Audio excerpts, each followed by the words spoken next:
and good afternoon. It is Thursday, August 12th. My name is Ryan Belmore. Frank Prozich joins me as we continue our author series. Yeah, great series. Been a lot of fun. It is. It is. And What's Up, Noop's author series is brought to you by Charter Books, which is now open at 8 Broadway in Newport. And you can stop by, see Steve and the crew, and check out all that they have to offer. And Frank, due to the always reliable internet service here on Aquidneck Island, I'm not going to do too much talking today, so I'm going to let you take over from here. So, when Congress passes their $18 trillion package, internet will get better. That's it. That's it. And who are we talking to today? Shane Joseph Hopkins. Shane Hopkins is the author of a book called Welcome to the Absolutely Astounding Life of Evil Fonzarelli Starr. And Shane is, in real life, when he gets out of his author suit, he's fighting fires in Newport. And he's been doing that for a number of years. He's got an interesting background, and I have not had the opportunity to read the book, but it sounds like sounds like a really fun novel to write. Good morning, Shane. Good morning, Frank. Actually, it's the afternoon. We screwed that up. Yeah, that's right. Yeah, that's all right. It's so hot out, nobody can even keep track of the time anyway. That's what I thought. Tell us first tell us a little bit about yourself, a little bit about your background, who you are, and what got you to, and when you first started to write, not necessarily novels or stories, but when you got bit by that bug that you had to put something on paper. Sure. I was born in California, but moved to New Hampshire at like 2. So I grew up in New Hampshire. I always did enjoy writing, even as a little kid. I used to write, even in elementary school, used to write a bunch of silly novels about these 2 characters, Willie and Wally. And then as I got older, through high school and stuff, I kept writing. And I spoke to you before. I told you I was such a wonderful student that I got to go to summer school quite a lot. So I hope. Yeah, no kidding. I had a history class that I never did any of the work for. And the last night before the final paper was due, I wrote a fiction story, nothing to do with history at all. And but the teacher gave me an A+ on it. It actually wrote, I gave you an A+ because I can't give you an A++. So I've always enjoyed writing from there. Graduated high school, moved to Boston for a year, pursued acting and stand-up comedy. So I did a good amount of that. Then I did join the Navy, so that was put aside. And then when I got out of the Navy, I had been a firefighter in the Navy. So I pursued firefighting, acting, and stand-up comedy, and whichever happened first, which happened to be firefighting. And I've just always kept writing on the side as well. We'll get back to the writing in a moment. Tell Sure. us about the relationship with and when you got involved with the Newport Fire Department. I have been on Newport for 23 years now. I have a little less than 2 years left, and I will be retiring from that. And then keep the writing and also narrating, which hopefully we get to speak about that. I got an audio version coming out. So keep that going after I retire. And when we talked about the home you're in, I think that too is an interesting story, and then we'll get into the book. Tell us about where you are, where you live, and how that thing got built. Okay, well, my wife Lisa and we live in Richmond, Rhode Island, and we found a 6-acre lot that other people wanted to buy, but we're told it was unbuildable, and so our ignorance, I guess, we just said, yeah, we want to live up there because we call it our own little mountain. It's not a mountain. Obviously, we're in Rhode Island, but it is a very steep, it is its own little mountain. And so we physically ourselves built a log cabin at the top of that mountain, and we're out in the middle of a lot of woods, and it was quite a process.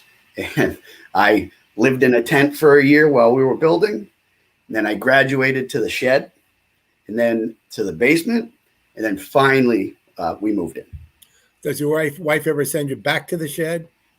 I have probably been sent back there my share every once in a while. Yeah. Where did you get the idea for this book, and tell us how you got started on it? Yes. I had, so the character's name is Whistle Evil Fonzarelli Starr. I had Whistle in my head for a long time for a character because I always thought that that was a nice traveling kind of name, and it's a very traveling adventure. The whole story is. So I liked that.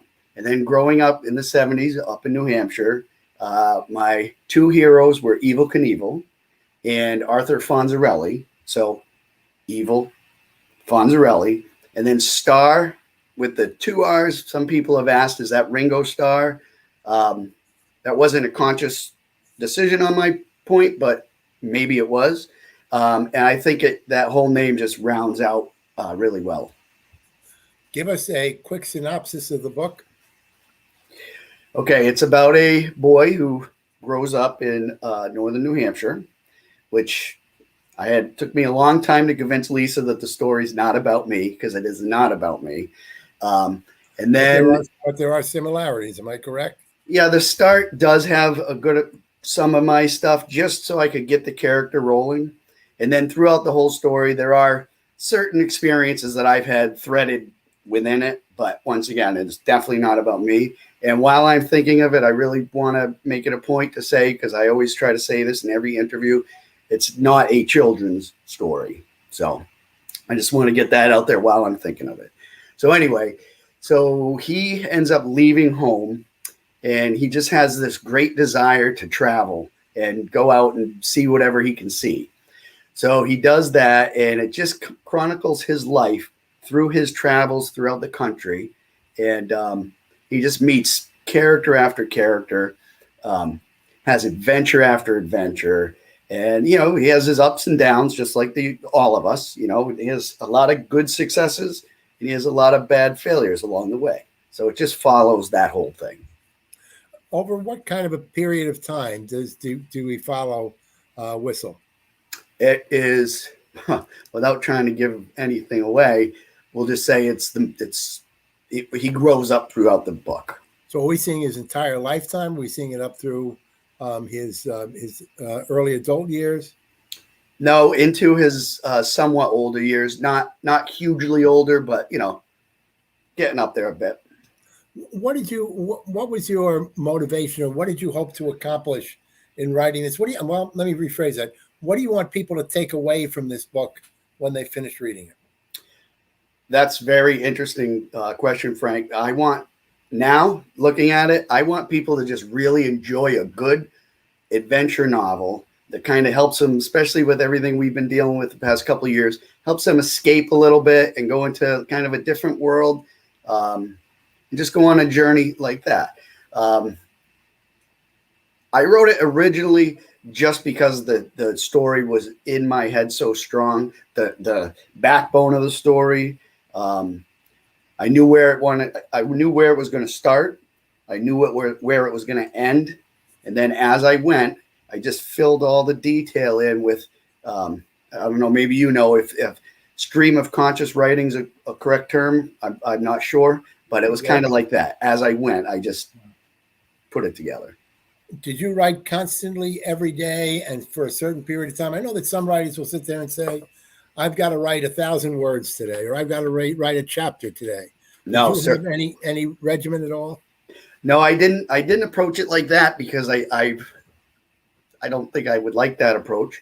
My wife, Lisa, and her mom went to Israel for 2 weeks, and that left me with the cabin by myself for 2 weeks. So that was the time to start.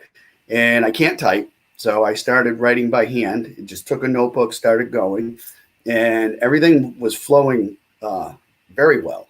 So by the time Lisa and her mother got home, I had written 5-6 chapters, something like that. And I spent almost to the day a year writing the novel.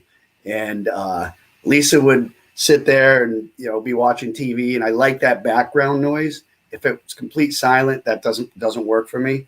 And so I would just write, and every once in a while I'd ask her, like, if you were staying in a motel in a boggy area down south, what would the name of that motel be? And I'd let her just kind of throw a name out.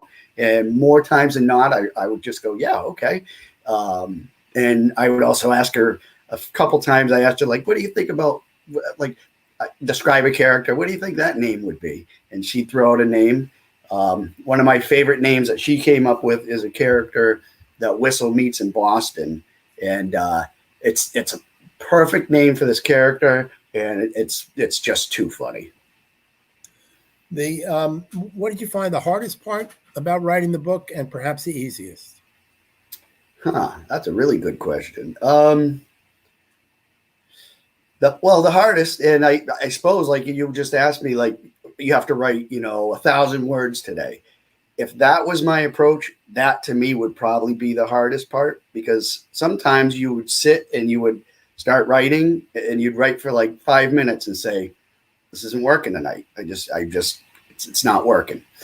Then other nights you would sit and you'd look at the clock and it'd be 2 a.m. and you go, man, I got to be at the firehouse in the morning.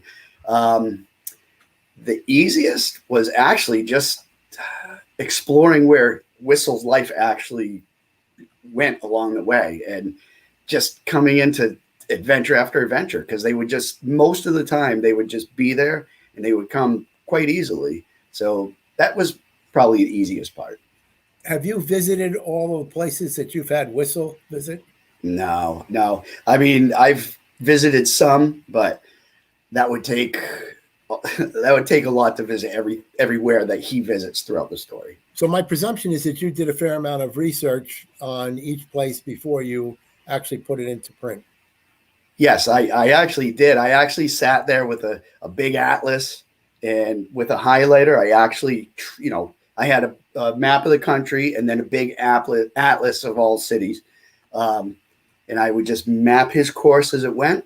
And I use like specific street names and stuff, and they're real street names from whatever real town he happens to be in. After writing this and after putting in all his places, of those places that you haven't visited that you mentioned in the book, what's the one place that you want to go and visit? Well, once again, without trying to give too much away, he ends up going up to Alaska, and that I really kind of didn't want to give away, but that's where I would say I would like to go. An interesting place. I've been there, and a Very good. really interesting state. And you didn't give it away because there's so much diversity in Alaska that people have to find out what it's all about. That's true. That's a good point. Yeah, no, you can go from a rainforest up to some areas that remain pretty cold. You can go there when the lights are on almost all day long, and when the lights are out almost all day long. So, right. Interesting place indeed. What got you to Rhode Island? What got you to the Newport Fire Department? Well, I actually was married once before. My first wife was from Rhode Island. So that's how I ended up down here. And then once again, being a firefighter in the Navy and then getting out, I got my EMT license. I tested for some towns, and I immediately knew that if I was going to be a firefighter anywhere, I'd want it to be in Newport. And so that happened. So that worked out great. So that's how I'm down here. Are you a prolific reader? Yes. Yeah. What kinds of things are you reading, and who is your favorite author? Well, I'm not really reading anything right now, because between the book, doing interviews like this, working on the audio version, and I'm writing a next novel, I don't really have time. But I have to say that my favorite author, and I know that's probably a lot of people's answer, but it's true, is Stephen King. Okay. Mm-hmm. And are you into that genre, that science fiction type genre? No, not so much the science fiction, but he can change everything up so much. I like the horror. I like the adventure. I like stories that travel like this one does. Probably my favorite book from Stephen King is called The Talisman. And same thing. It's a journey. I've had a couple people say my book has kind of a Forrest Gump feel to it, because he's always traveling. So You say you're working on a second novel. Is that part of a series, or is it an altogether different piece? No, it's going to be its own standalone, completely different piece. Yeah, I sometimes get frustrated when I take a look at an author who has done 10, 12, 14 books in a series, and I like what looks like number 7, but I wonder if I have to read number 1 through 6 before I get to 7. And so I sometimes like those that can stand alone, and maybe most of those can stand alone also. But I get kind of caught up with that. Yeah, I like to see the effort into one piece. Is there I agree. something specific that motivates you on a given day when you got 9 million things to do? Something that says to you, I've got to devote an hour, 2 hours, 3 hours to sitting down and writing. No, I don't think so. Once again, I don't let myself get into a regiment like that, because I don't think that would work for me. So, I mean, we're all super busy every day. I'm usually writing later at night. I don't usually write during the day because I just have, like all of us, I just have so much going on. Tell us a little about this audiobook. The audiobook is pretty interesting how that actually came about, because like I had said earlier, I had handwritten it. Can't type. My handwriting is basically looks like a kindergartner's handwriting. So I'm like, nobody's going to be able to read this. So I need to find a way to get this recorded so somebody can type it. So I have a friend, Jay Parker, and then another friend, Ben Drum. And there's a studio just down along a little river in Kenyon Mills, and it's up on the 3rd floor of this old house. So they said, come by and, we'll try a little something out and see what happens. So I did. And, they set everything up, and I was like, I just want to record this. So I read the first 2 chapters, and I looked at them, and they said, well, we're making an audiobook and you're narrating it. I was like, interesting. So that's what we're doing. I have narrated the whole thing. And then, Frank, something that's going to be really interesting, which none of us, I'm working with a bunch of people now, have even heard of this being done yet. And if it has, I just haven't heard of it. But I think we're coming up with a new genre. We're calling it the rock novel, because it's going to have a full original music score to it and sound effects. So it's going to be basically a movie with a video. So I'm looking at it like if a million different people listen to the audiobook, then I just will have made a million different movies. I listen to a lot of audiobooks, and I'm in the car a lot. Yep. A lot depends on the reader. So there's a lot of pressure on you as a reader to bring your words to life. A good reader can make a book, and a bad reader can make a good book bad. So yes, I agree, because that's a great point. Because if you and I are looking at the character or listening to the character whistle, or any other character in the book, or a place that he's at, my version and your version are always going to be completely different. Yeah. Now, the other thing I like about audiobooks sometimes is I don't have to guess about inflection when I read. And there was a point in my life, and I don't do it now. I used to read 3 books at a time, essentially at a time, but I would alternate with these books. Right. One would be a novel, one would be nonfiction, and one would be work related. Sure. And they all demand a different kind of focus, different kind of attention. So, and I like your premise here, is that I think what you're saying with this book is that you just want people to take away that they had fun reading it. Exactly. Yep, that's exactly right. Yep, go ahead. Oh no, and speaking of that, with all this COVID stuff, that has happened, I've done a lot of interviews like this, radio, as you know. Yeah. Couple like I did the Newport Daily News, Newport This Week, a couple other magazines and newspapers.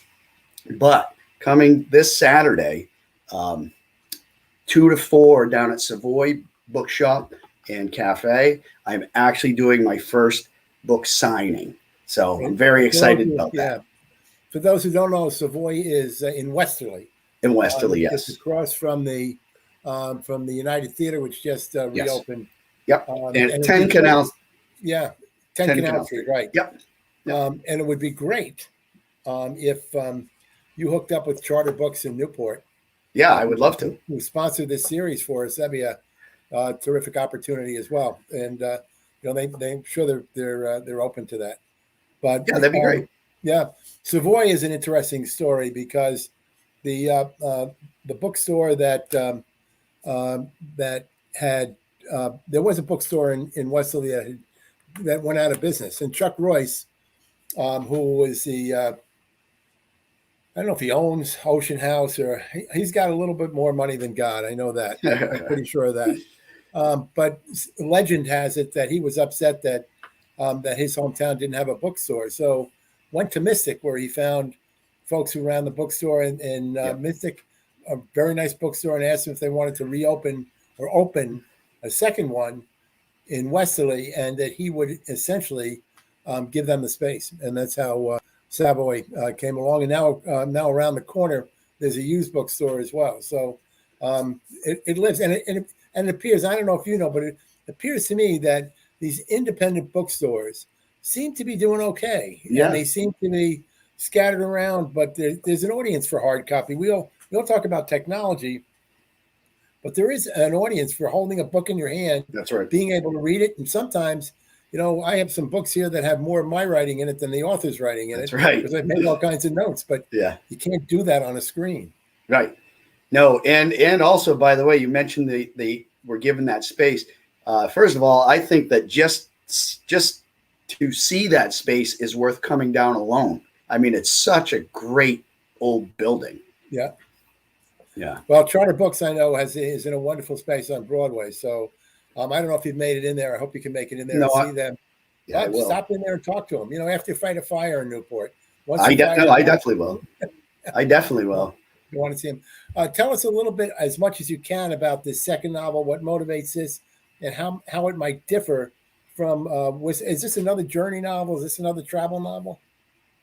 No, this is actually going to be a rather extensive collection of shorter stories. Ah, interesting. Yep. And I'll just say this. Every story is titled a name and either a thing or a place or something like that. So like the first story is titled Jack and the Wolf.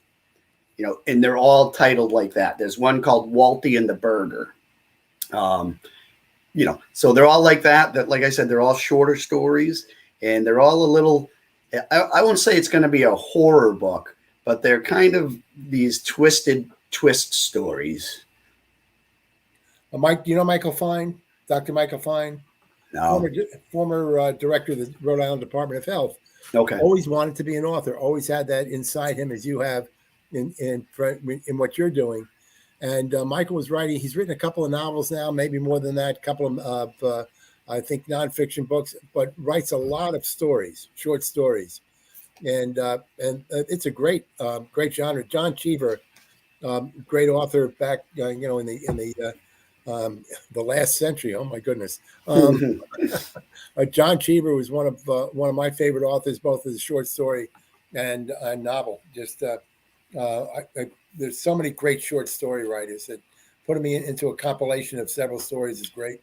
And it's a good reward fairly quickly, so it keeps you going.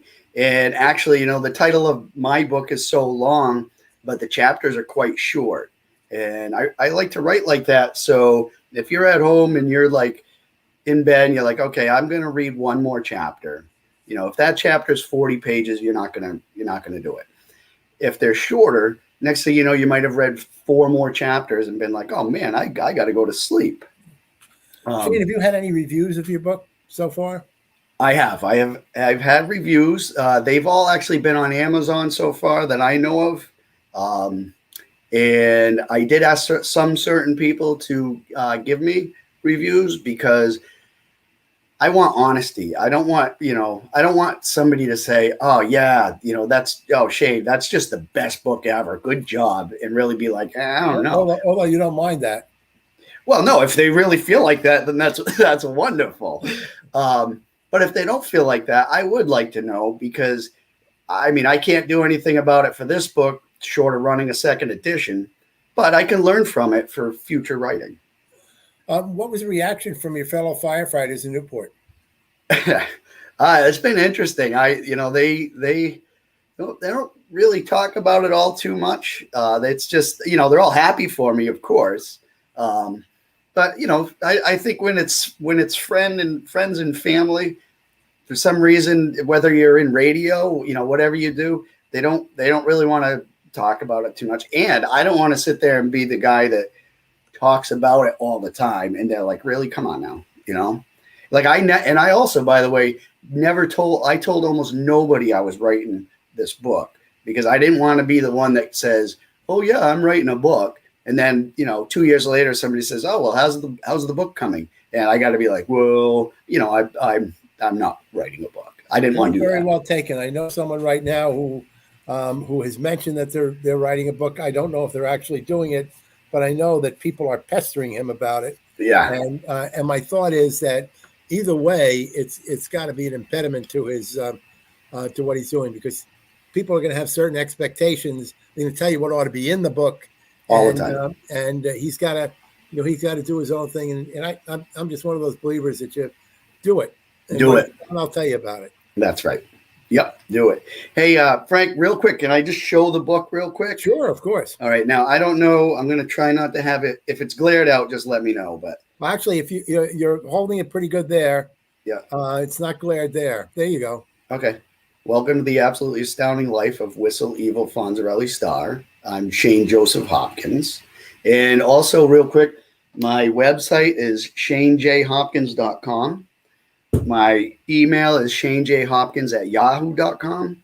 And also, you can find me on Facebook. Shane, who did the artwork? Well, my publisher is Stillwater, and they're up in Pawtucket. And another really good bookstore, like you were talking about, Savoy and independent bookstores, really nice bookstore. They did all my stuff for publishing.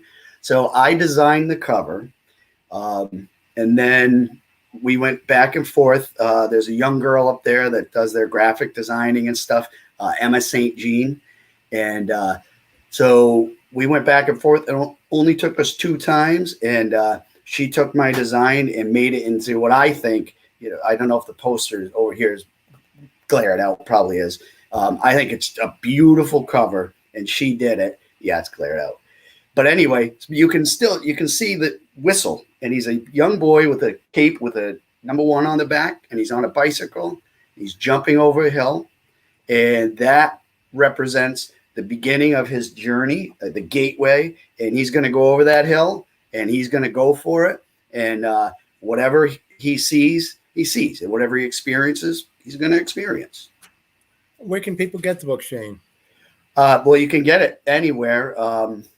Really, I mean, Amazon is probably the easiest way, but you can get it from Stillwater. You can get it at Barnes and Noble, Walmart, in pretty much any bookstore, really, you could order it through.